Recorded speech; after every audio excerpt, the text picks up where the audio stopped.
Hi, welcome back to the channel if you're returning. If you're new, welcome again. So today I want to focus on third year dissertations. It is the start of the academic year and I've promised in this mini-series to get you to Christmas, to get you to survive semester one.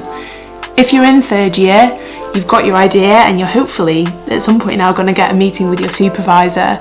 You're probably ready for some advice on how to go about your dissertation. It is too easy to take your eye off the ball until Christmas, and I'm not going to let you do that, okay? So for most people, you'll be writing a dissertation of about 10 to 12,000 words depending on your parent school and your university, and you might get 10% word count, you might not. Read the handbook that you have now to be sure on where you're headed. Okay, so here are a few tips on how to plan your dissertation and a good point for you to be at by Christmas time. So tip number one would be think of a dissertation as several essays. You can think of it really broken down. Too often people get quite intimidated by drafting that much. And I would say that when you get to a certain point in your planning stage, you can really see it take shape. So don't be intimidated, you can do it. The skill at this point is to break it down into different essays. Focus. So at this point, you're probably going to have something that looks like a spider diagram or a bit of a murder board. You might have a really huge theme. The flip side of people getting intimidated by the word count is panicking and thinking that they can push every idea into that word count. You can't fit everything in. So take your spider diagram, take what I would call your murder board, all your different bits of ideas and evidence and quotes that you might have copied and string everywhere, to your dissertation supervisor. And if you've not got a spider diagram, if you've not got a murder board, if you've not thought about your key themes, do it in a really free-flowing way now. Your supervisor's there to help you funnel down and narrow down and get you to that point.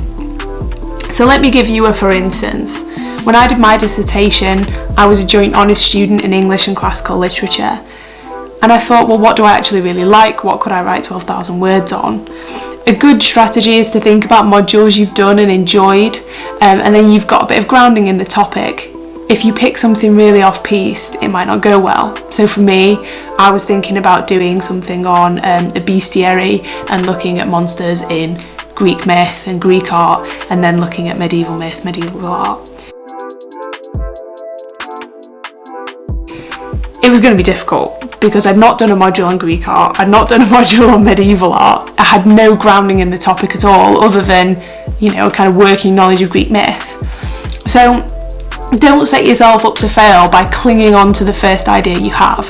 Think laterally about what modules you've done and what you did really well in, and think about ways that you could put a twist on it and do some research on that area.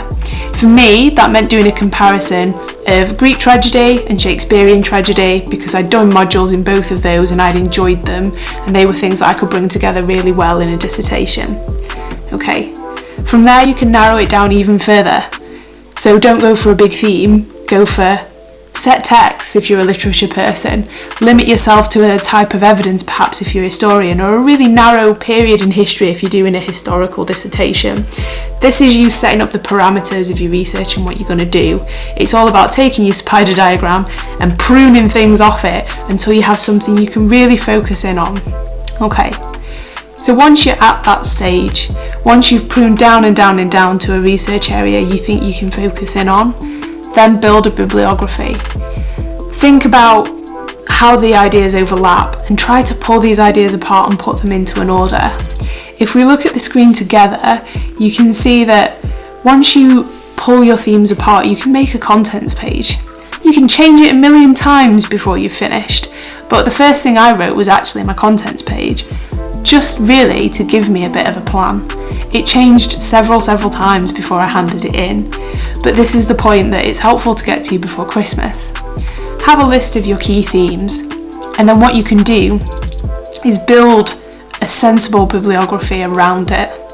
So if you're starting from ground zero, if you have a blank page, do your spider diagram, prune it with your supervisor, focus in on a niche area, and start to build a contents page or a working contents page so that you can put bibliography in there. and that will give you a focused list of reading to do by Christmas, okay? That's the trajectory that you need to agree with your dissertation supervisor. Depending on your submission deadline, supervisors will give you different advice. So at the university where I've worked, it's typically been, say, a June deadline, I think, and then the summer break comes up, so if not a little bit earlier to get it in before your exams. You don't have to have written oceans of stuff by Christmas, but having a working plan can be really helpful, and it puts you in a position over the break to write at least an introduction. Some supervisors are going to want you to write it earlier. And this is the final piece of advice. This is the final thing I think you should really be looking at and thinking about before Christmas. Don't compare your dissertation to your friend's dissertation or to your colleague's dissertation if they've written a lot more than you, if you've written a lot more than them, if they're a lot further ahead.